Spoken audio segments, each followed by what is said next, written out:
I'm also the Chief Clinical Officer for the Kenosha Community Health Center, which provides health care to underserved residents at 4 locations in Kenosha, 1 in Racine, and 1 in Silver Lake.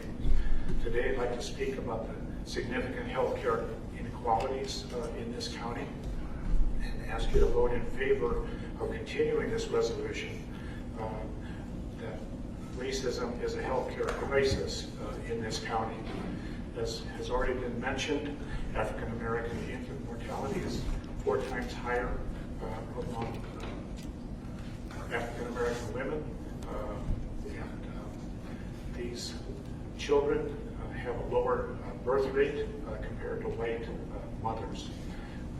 Nationally, it's well recognized that Black and Latino adults have a higher mortality and a higher incidence of hypertension, diabetes, lead exposure, behavioral health issues, obesity compared to white adults. In the last few years, life expectancy in the United States has actually declined and is much lower than it was just 2 decades ago.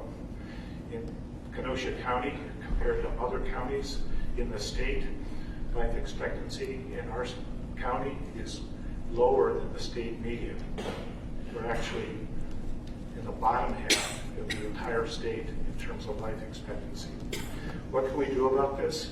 We need to develop better comprehensive maternal fetal health programs. We need better education in our local schools about the dangers of smoking, vaping, and drugs. We need to work with our hospital partners on better handoffs from the emergency department to the primary care offices, and we need to decrease readmission rates for patients who are discharged and need follow-up in their primary care offices. We also need to ensure continued enrollment in Medicare and Medicaid for all citizens in Kenosha and prevent these services from being taken away. We need to ensure access to health care.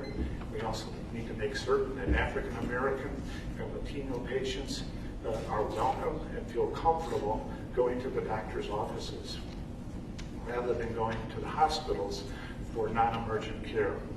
In conclusion, I strongly urge this commission to continue to support this resolution declaring that racism is a health crisis. We urgently need to address these healthcare issues so we can develop a more healthy workforce and reduce the waste of human resources in this county. Thank you.